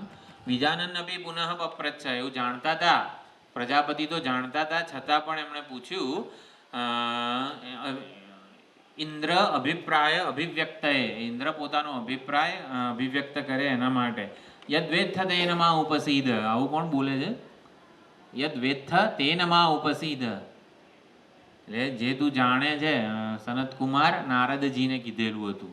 શું બધું 64 વિદ્યાઓ હું તરતી શોકમ આત્મવિદ બધું જે થયું એ વખતે આ વાક્ય હતું સનતકુમારનું. તમે જે જાણો છો એ મને કહો, એનાથી અતઃ ઉર્ધ્વમ વક્ષ્યામી એ પછી આગળ કહીશ. એટલે યદ્વેત્થ તેનમાં ઉપસીદ ઇતિ આ પ્રમાણે યદ્વત તથા ચ સ્વ અભિપ્રાયમ પ્રકટમ અકરોત અને એટલે ઇન્દ્ર પોતાનો અભિપ્રાય જે છે ને એ પ્રકટ કરી શકે. યથૈવ ખલુ અયમ ઇત્યાદિ એટલે કેમ પાછો આવ્યો એવું જ્યારે પ્રજાપતિએ પૂછ્યું ત્યારે ઇન્દ્રએ પોતાનો અભિપ્રાય પ્રકટ કર્યો. આ તો બધું આવું બધું છે, ખોટું છે બધું મારી સમજમાં એ પ્રમાણે. એવમ એવ ઇતિ અહીંયા લખેલું છે આપણે કંડિકામાં અન્વમોદત પ્રજાપતિ. બરોબર સમજો છે તું એમ. એટલે સારું થયું કે તું પાછો આવ્યો અથવા તો સારું થયું તારી સમજમાં તે જરાક ભૂલ વગેરે કંઈક દોષ વગેરે જોયો. એતદ ભયમ દદર્શ એને અનુમોદન આપ્યું. બરોબર સાચું છે તારું દોષ દર્શન એમ. એટલે એ પ્રમાણે તારું દોષ દર્શન સાચું છે, તારો ભય સાચો છે. અન્વમોદત પ્રજાપતિ તો એ અનુમોદન આપ્યું. આપણે કયું કંડિકા વાંચી? બીજી જ છે ને. નનુ તુલ્યે અક્ષી પુરુષ શ્રવણે દેહચ્છાયામ ઇન્દ્ર અગ્રહીત આત્મા ઇતિ દેહમેવ તુ વિરોચનઃ તત્કિન્નિમિત્તમ નનુ તુલ્યે અક્ષી પુરુષ શ્રવણે યયેષ આત્મેતિ હોવાચ યયેષ અક્ષિણી પુરુષો દૃશ્યતે. આ એનું શ્રવણ તો બંને જણાએ કર્યું હતું છતાં પણ ઇન્દ્રએ છાયાને આત્મા તરીકે ગ્રહણ કર્યું. છાયા ઇન્દ્ર અગ્રહિત આત્મા ઇતિ એટલે ઇન્દ્રએ છાયાને આત્મ સ્વરૂપે ગ્રહણ કર્યું. આત્મા ઇતિ તો ઇન્દ્રએ છાયાને આત્મા ગણ્યું અને વિરોચન દેહમ એવ આત્મા ઇતિ વિરોચને સ્થૂળ દેહને આત્મા તરીકે ગ્રહણ કર્યો. તત્કિન નિમિત્તમ એવું બંનેમાં જુદી જુદી સમજ કેમ જન્મી એ અહીંયા કહે છે. તત્ર મન્યતે યથા ઇન્દ્રસ્ય ઉદશરાવાદિ પ્રજાપતિ વચનમ સ્મરતઃ દેવાન અપ્રાપ્તસ્ય એવ આચાર્યોક્ત બુદ્ધ્યા છાયાત્મક ગ્રહણમ તત્ર દોષ દર્શનમ ચ અભૂત ન તથા વિરોચનસ્ય. જો વિરોચને ને દોષ દર્શન ના થયું પણ ઇન્દ્રને થયું એનું કારણ કહે છે. ઇન્દ્ર ઉદશરાવાદી પ્રજાપતિ વચનમ સ્મરતઃ દેવોને પ્રાપ્ત થવાનો જે માર્ગ હતો એટલે તે દેવલોકમાં જવાના માર્ગમાં વચ્ચે એણે પ્રજાપતિના વચનનું સ્મરણ કર્યું, મનન કર્યું શ્રદ્ધાપૂર્વક વગેરે આપણે જે જોયું એ આચાર્ય ઉક્ત બુદ્ધ્યા છાયાત્મક ગ્રહણમ દેવાન અપ્રાપ્તસ્ય એવ દેવોને પ્રાપ્ત થયો નહીં, દેવોને પ્રાપ્ત થયો પહેલાં આચાર્યોક્ત બુદ્ધ્યા સ્મરતઃ આચાર્યએ શું કીધું? અક્ષિણી પુરુષો દૃશ્યતે એશ આત્મેથી હોવાચ અને પછી સાધુ અલંકાર વગેરે જે બધો પ્રયોગ કર્યો આચાર્યના ઉપદેશનું એ સ્મરણ કરતો હતો. છાયાત્મક ગ્રહણ આચાર્ય ઉક્ત બુદ્ધ્યા એટલે આચાર્ય જે ઉપદેશ આપેલો છે એના વડે છાયાત્મક ગ્રહણમ દોષ દર્શનમ છાયાત્મક ગ્રહણમાં કંઈક મારે દોષ છે એવું એને નિર્ણય થયો પણ વિરોચનને એવું કંઈ થયું નહીં. કેમ? કિમ તર્હિ એટલે કેમ એવું થયું? દેહ એવ આત્મદર્શનમ ન અપી તત્ર દોષ દર્શનમ બભૂવ. દેહ જ આત્મા છે એવી સમજ વિરોચનને જન્મી અને એમાં કોઈ એને દોષ જણાયો નહીં, કોઈ મર્યાદા કે ભય વગેરે કંઈ જણાયું નહીં. ઉલટાનો એક ખુશ થયો. પોતાની જે માન્યતા હતી ને એના ઉપર મોહર મળી ગઈ. પ્રજાપતિએ મોહર આપી નથી પણ પોતાની માન્યતા કે દેહને સુખી કે અનુકૂળતા સાચવવાથી ખરેખર સુખી થઈ જવાય છે. દેહને સારા વસ્ત્રો આભૂષણ ને બધું આમ તેમ મેકઅપ કરીએ તો આપણે ખુશ થઈએ છીએ, સુખી થઈએ છીએ. એટલે ઉલટાની મોહર મળી ગઈ એમ. એટલે દોષ દર્શન તો થયું નહીં, ઉલટાની મોહર મળી ગઈ એમ. તદ્વદેવ વિદ્યાગ્રહણ સામર્થ્ય પ્રતિબંધ દોષ અલ્પત્વ બહુત્વ અપેક્ષમ.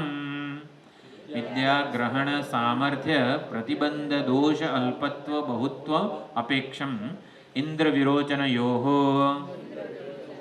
છાયાત્મદેહયોઃ ગ્રહણમ.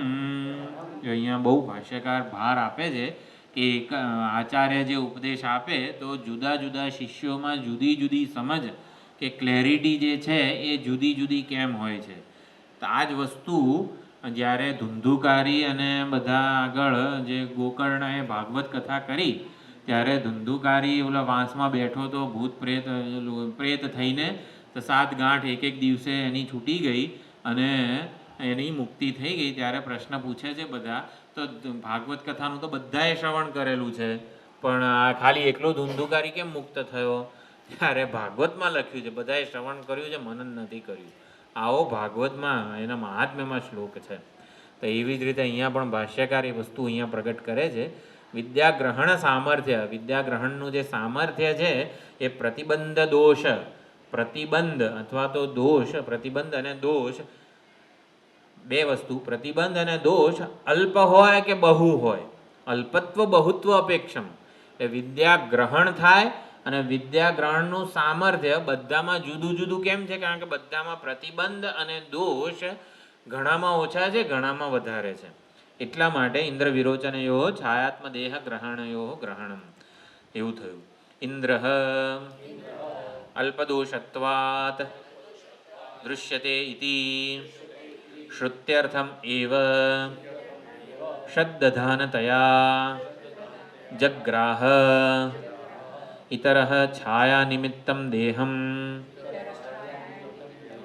हित्वा श्रुत्यर्थं लक्षणया जग्राह प्रजापतिना उक्तः अयमिति दोषभूयस्त्वात्.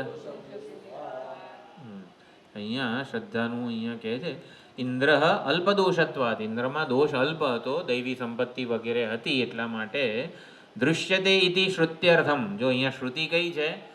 યૈષ અક્ષિણી પુરુષો દૃશ્યતે. શું થયું? હા બંધ થઈ ગયું. સંભળાય છે બધાને? હા સંભળાય છે. હા બરોબર છે. શું છે? દૃશ્યતે ય એષો અક્ષિણી પુરુષો દૃશ્યતે દૃશ્યતે ઇતિ શ્રુત્યર્થમ એવ. આંખમાં જે ચેતન પુરુષ દેખાય છે, દેખાય છે એટલે શું? દૃશ્યતે ઇતિ શ્રુત્યર્થમ શ્રદ્ધાનતયા જગ્રાહ. જો ઇન્દ્રએ દૃશ્યતેને શ્રદ્ધાપૂર્વક ગ્રહણ કર્યું. ઇન્દ્રએ દૃશ્યતે પદને, શ્રુતિનો જે અર્થ છે, યથાશ્રુત અર્થ ગ્રહણ કર્યો.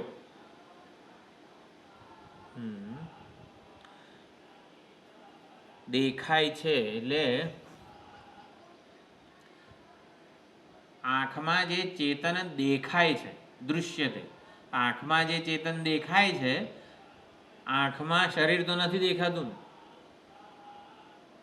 એટલે દેખાય છે ઉપર ભાર ઇન્દ્રએ આપ્યો. શ્રુત્યર્થમ એવ જગ્રાહ. આંખમાં શું દેખાયું? તો કે છાયા દેખાય છે. આંખમાં વિરોચનનું, ઇન્દ્રએ વિરોચનની આંખમાં જોયું તો ઇન્દ્રને પોતાનું શરીર નથી દેખાયું, શરીરની છાયા દેખાઈ છે.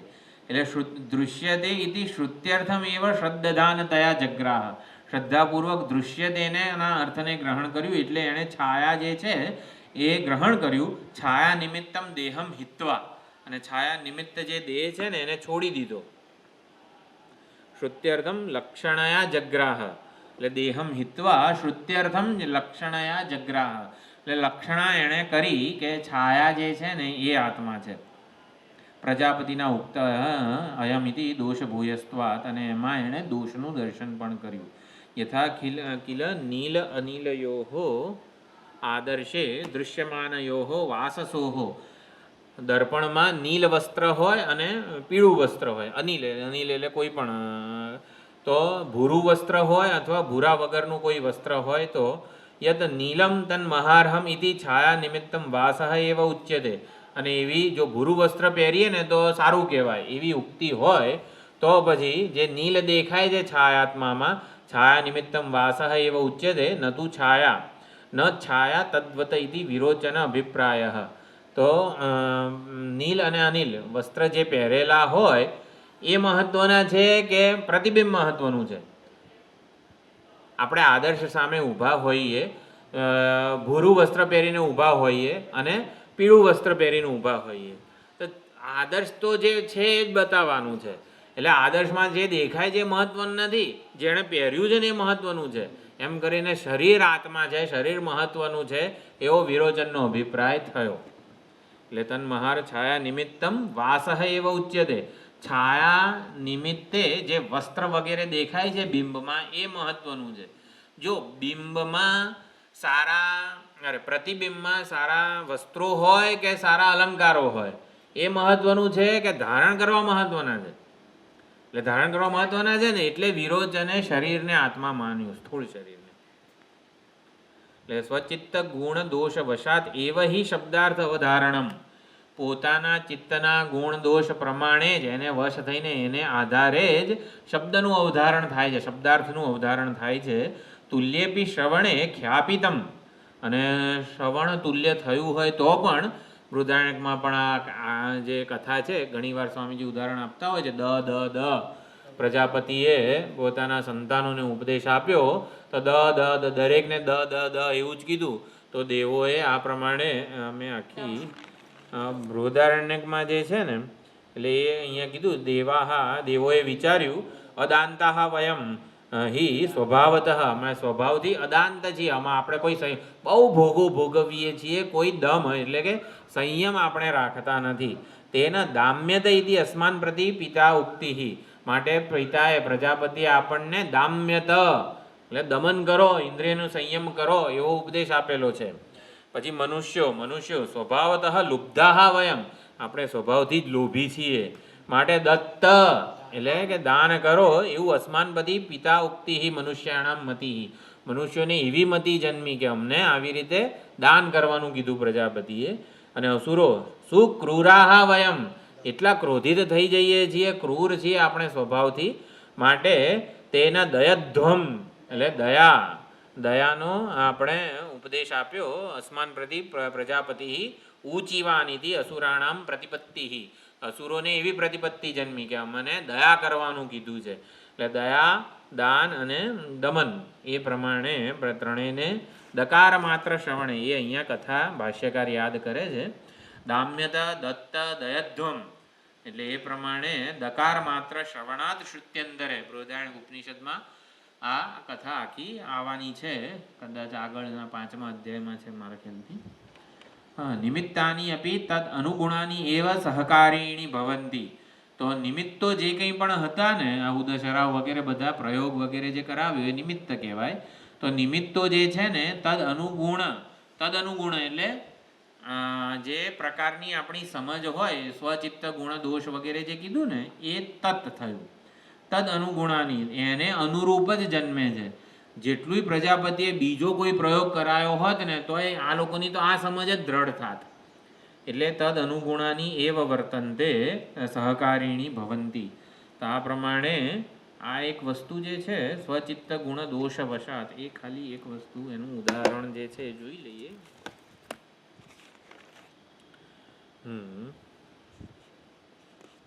વિદ્યાગ્રહણ ઔપાયિકસ્ય સામર્થ્યસ્ય પ્રતિબંધભૂત યહ રાગાદિ દોષ તદલ્પત્વાદ. એટલે ઇન્દ્રના પક્ષે ઇન્દ્રની દ્રષ્ટિ જે છે એ પરિવર્તન દોષ વિકાર અન્વય વ્યતિરેક વગેરે ઉપર ગઈ અને માટે એણે પોતાની સમજમાં ખોડ ખાપણ જોઈ.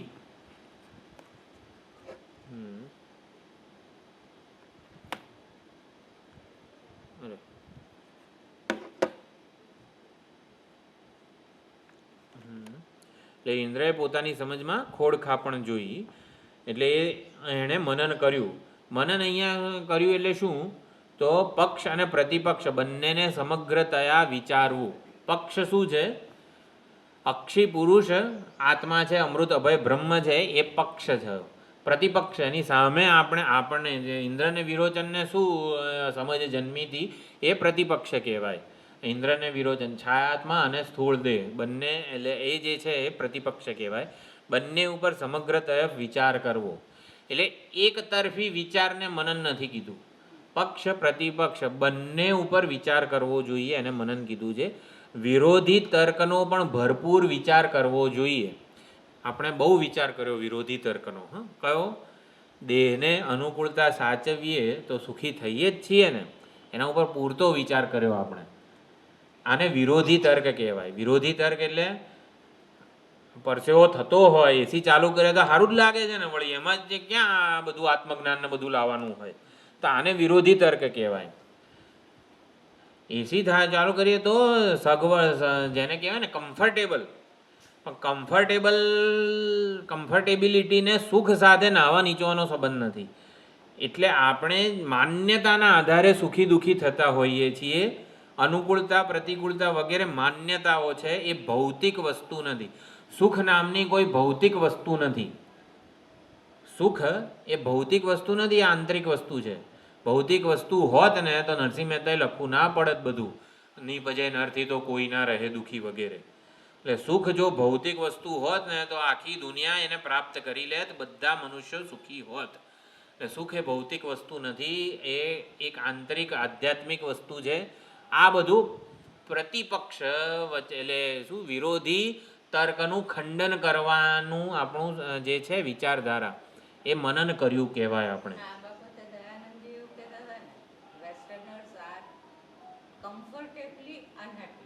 કમ્ફર્ટેબલી મિઝરેબલ એટલે અમેરિકા જઈને શું તારણ કાઢ્યું સ્વામીજી?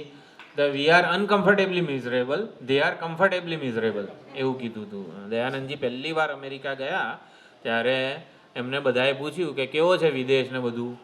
એટલે જ સ્વામીજી નથી કહેતા ન્યુયોર્ક. ન્યુયોર્ક એટલે ન્યુયોર્ક એટલે નર્ક એમ. નર્કને જ ન્યુયોર્ક કહેવાય છે.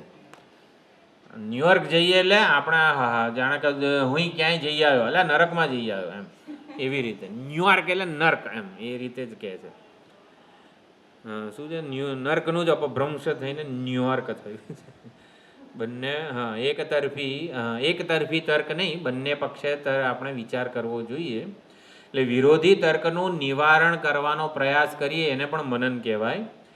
અને જે અનિવાર્ય ન હોય તેને અનુરૂપ પક્ષમાં પરિષ્કાર એટલે કે સુધારો વધારો કરવો જોઈએ. એ પ્રમાણે બંને પક્ષનું સબળ ઉપસ્થાપન એટલે એને સમજવા જોઈએ.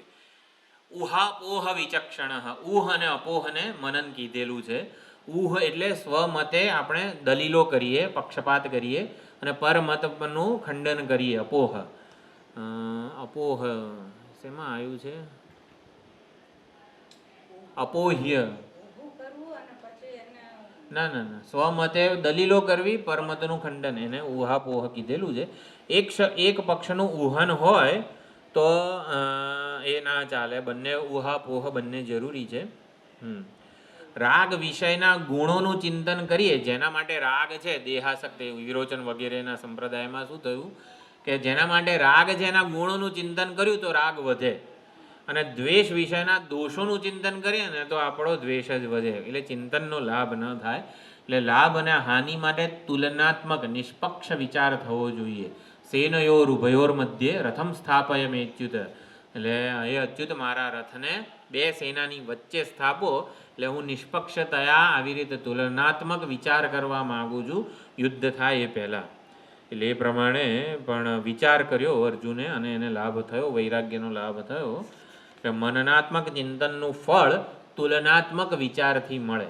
મનનનું ફળ તુલનાત્મક વિચાર, ઉહપોહ, પક્ષ પ્રતિપક્ષ બંનેનું આપણે વિચાર કરીએ ને તો મળે. એ પ્રજાપતિએ દૃશ્યતે જે કીધું એટલે ઇન્દ્રએ યથાશ્રુત અર્થ ગ્રહણ કર્યો. દૃશ્ય દેખાય છે શું? તો કે છાયા દેખાય છે. એટલે એ પ્રમાણે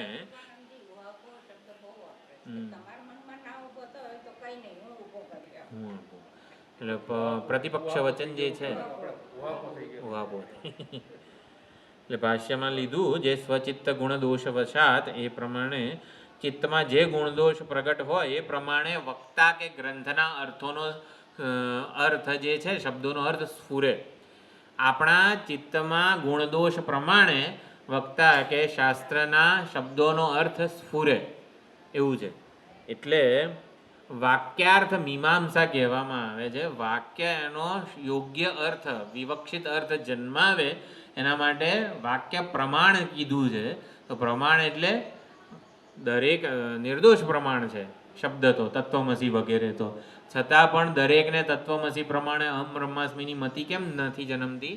કારણ કે સ્વચિત્ત ગુણ દોષ વગેરે જે છે એ અહીંયા નિમિત્ત રહેલું છે. નિમિત્તાની અપી તદેવ અનુગુણાની સહકારીણી ભવંતી. એટલે જેટલાય નિમિત્તો, જેટલી યુક્તિઓ આપે, તત્પદ શોધનની, ત્વમપદ શોધનની, એ બધી સહકારી થાય છે. કોને સહકારી થાય? પોતાના ચિત્તના ગુણદોષ પ્રમાણે સહકારી થાય છે એમ. એટલે એ પ્રમાણે એટલી મદદ મળી રહે છે.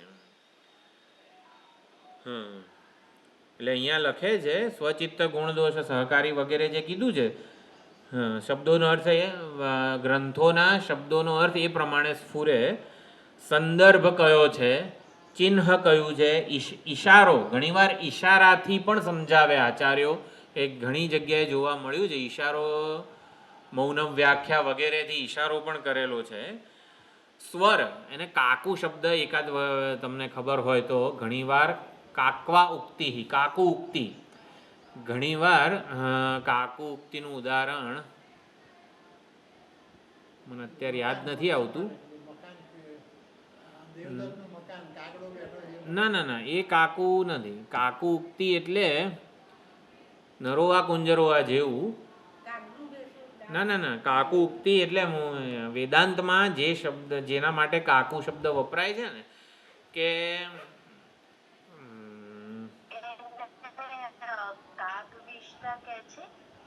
ના, એ નહીં. કાકુ ઉક્તિ, ઉક્તિ એટલે આચાર્યો, વક્તા પોતે અમુક વસ્તુ, અમુક અર્થ છે ને કાકુ સ્વરમાં ઉચ્ચારે. એટલે ના, એ નહીં. કાકુ ઉક્તિ એટલે છે ને સીધે સીધો અર્થ ના કે. અભિનય નહીં, આપણે સીધે સીધું કોઈને કહી ના શકીએ તો આપણે જાણે કે ડાયા માણસો છે ને આવું કરતા હતા. હવે સીધે સીધું ઓલાને મૂર્ખ કહેવાય નહીં તો કઈ રીતે કહીએ? ડાયા માણસો છે ને આવું કરતા હતા એમ, તો આને કાકુ ઉક્તિ કહેવાય. એટલે જે પહોંચાડવાનું છે ને પહોંચાડે. ઘણીવાર આવું આપણે આને કાકુ ઉક્તિ એટલે સ્વર, પુરુષના સ્વરમાં એક પ્રકારે કંપન ઉત્પન્ન થાય. વક્તાના સ્વરમાં નરોવા કુંજરોવા કાકુ ઉક્તિ કહેવાય. એટલે સ્વરમાં કંપન હોય. યુધિષ્ઠિર સીધે સીધું બોલી નહોતા આપ્યા. શું છે? અશ્વત્થામા હતઃ ઇતિ હિ ઉચ્ચૈશ્ચચાર, એમ કહીને ઉચ્ચેથી બોલ્યા, ઊંચી પીચમાં બોલ્યા. બોલ્યા સંભળાય એમ બધા આખા ગામમાં.